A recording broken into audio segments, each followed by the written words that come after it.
Hello everyone, నా పేరు Mounika. Welcome to my kitchen. ఈ వీడియోలో క్యాబేజ్ పెసరపప్పు కర్రీ ఎలా వండుకుందామో చూద్దాం. ఆల్మోస్ట్ అందరికీ క్యాబేజ్ అంటే కొంచెం ఇష్టం ఉండదు కదా, అందులో నేను కూడా ఒక్కదాన్ని. కానీ ఇప్పుడు ఇలా వండుకున్న తర్వాత నాకు కూడా నచ్చుతుంది క్యాబేజ్ అంటే. మీరు కూడా ఒక్కసారి ఇలా వండుకొని చూడండి, చాలా చాలా బాగుంటుంది. ఇక్కడ కేజీ క్యాబేజ్ తీసుకున్నాను కదా, అందులో హాఫ్ మాత్రమే వండుతున్నాను. ఇంకో హాఫ్ మళ్ళీ వండుకోవచ్చు, లేకపోతే మంచూరియాకి కూడా చాలా బాగుంటుంది. పెసరపప్పు వేస్తాం కదా, ఈ కర్రీ మాత్రం చాలా బాగుంటుంది.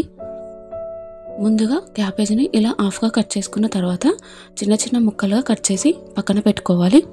క్యాబేజ్ అంటే ఎక్కువ మంది ఇష్టపడరు, కానీ క్యాబేజ్లో చాలా చాలా బెనిఫిట్స్ ఉన్నాయి.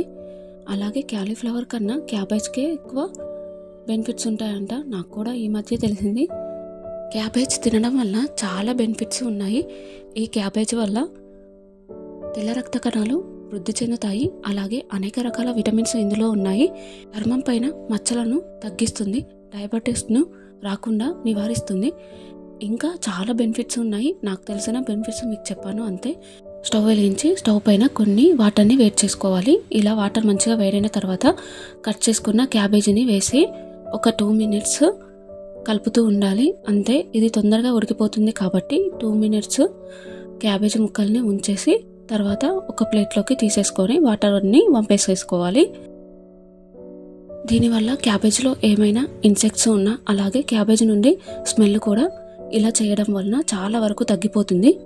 క్యాబేజీ వండుకోకపోవడానికి మెయిన్ కారణం ఆ స్మెల్లే. ఇలా వేడి వాటర్ నుండి తీసేయడం వలన ఆ స్మెల్ చాలా వరకు తగ్గిపోతుంది. ఇప్పుడు మళ్ళీ స్టవ్ వెలిగించి స్టవ్ పైన బౌల్ పెట్టుకొని కర్రీకి సరిపడా ఆయిల్ వేయాలి. ఆయిల్ మంచిగా వేడైన తర్వాత జీలకర్ర, కచ్చాపచ్చాగా దంచుకున్న వెల్లుల్లి, అలాగే కొంచెం స్టోన్ ఫ్లవర్ అంటే బెండ పువ్వు వేసి అవి కొంచెం వేగిన తర్వాత కట్ చేసుకున్న పచ్చిమిర్చి ముక్కలను వేయాలి. ఇక్కడ కర్రీకి సరిపడా కారానికి తగ్గట్టు పచ్చిమిర్చి వేస్తున్నాను, ఎందుకంటే మళ్ళీ పొడి కారం వేయను కాబట్టి. ఇలా పచ్చిమిర్చి కూడా వేసిన తర్వాత కర్రీకి సరిపడా పసుపు వేసి మంచిగా కలుపుకొని పచ్చిమిర్చిని కొద్దిగా సేపు వేగనివ్వాలి. ఇలా పచ్చిమిర్చి కొంచెం ఆయిల్లో ఫ్రై అయిన తర్వాత క్యాబేజ్ ముక్కల్ని కూడా వేసి మంచిగా కలుపుకొని లో ఫ్లేమ్లో ఉడికించుకోవాలి. క్యాబేజ్ కర్రీ నేను కూడా ఇప్పుడే ఫస్ట్ టైం వండుతున్నాను.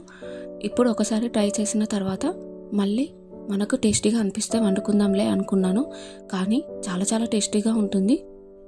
తప్పకుండా ట్రై చేయండి. నాకు కూడా చాలా బాగా నచ్చింది. ఆ స్మెల్ వల్లనే నేను క్యాబేజీని ఎక్కువగా తీసుకురాను, కానీ ఇలా వేడి వాటర్లో తీసేసిన తర్వాత క్యాబేజ్ నుండి స్మెల్ ఆల్మోస్ట్ పోతుంది.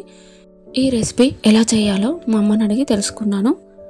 ఇప్పుడు క్యాబేజీ కొంచెం సాఫ్ట్గా అయిన తర్వాత పెసరపప్పుని వేయాలి. ఈ పెసరపప్పు మనం క్యాబేజీ కర్రీ వండుతున్నాం అనే ముందు నానబెట్టుకుంటే చాలా బాగుంటుంది. 2 tablespoons పెసరపప్పు మాత్రమే యూజ్ చేస్తున్నాను. ఎక్కువగా వేసుకుంటే కర్రీ అంతగా బాగుండదు. ఇలా పప్పుని కూడా వేసుకొని మంచిగా కలుపుకోవాలి. పెసరపప్పు ఎక్కువగా ఉండకూడదు, అప్పుడు మనకు క్యాబేజ్ కర్రీ అసలు టేస్ట్ తెలుస్తుంది. మరి పెసరపప్పు ఎక్కువగా అయిపోతే కర్రీ పప్పులాగానే అనిపిస్తుంది కదా. ఇప్పుడు పప్పు వేసి మంచిగా కలుపుకున్న తర్వాత మూత పెట్టి కొద్దిసేపు లో ఫ్లేమ్లో ఉడికించుకోవాలి. అలాగే మధ్య మధ్యలో కలుపుతూ ఉండాలి. ఇలా మూత తీసి చూసేసరికి క్యాబేజీ పెసరపప్పు కూడా మంచిగా ఉడికిపోతుంది. పెసరపప్పు మరీ మెత్తగా కాకూడదు, అస్సలు టేస్ట్ బాగుండదు. ఇలా కొంచెం పలుకుగా ఉంటేనే బాగుంటుంది. ఇప్పుడు రుచికి సరిపడా సాల్ట్, ధనియా పౌడర్ వేసి మరొకసారి మంచిగా కలుపుకొని మూత పెట్టి లో ఫ్లేమ్లో ఉడికించుకోవాలి. దీనివల్ల మనం వేసిన సాల్ట్, ధనియా పౌడర్ ఫ్లేవర్ క్యాబేజ్కి పడుతుంది.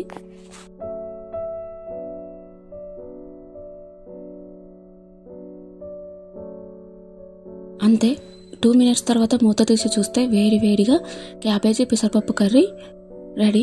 అంతే, దించేస్తాం అనే ముందు కొత్తిమీర చల్లుకొని ఒకసారి కలుపుకొని ఒక 1 minute ఉడికించుకుంటే అంతే. వేడి వేడిగా క్యాబేజీ కర్రీని వేడి వేడి అన్నంలోకి సర్వ్ చేసుకుంటే చాలా చాలా టేస్టీగా ఉంటుంది. చపాతీలోకి కూడా ఈ కర్రీ బెస్ట్ కాంబినేషన్. మీకు నచ్చిందని అనుకుంటున్నాను. నచ్చితే please like, share, subscribe and comment చేయడం మాత్రం అస్సలు మర్చిపోకండి. అన్నట్టు మీకు క్యాబేజీ కర్రీ అంటే ఇష్టమేనా? అస్సలు ఇష్టం లేకుంటే మాత్రం ఇలా ఒక్కసారి ట్రై చేయండి, తప్పకుండా నచ్చుతుంది. Thank you so much.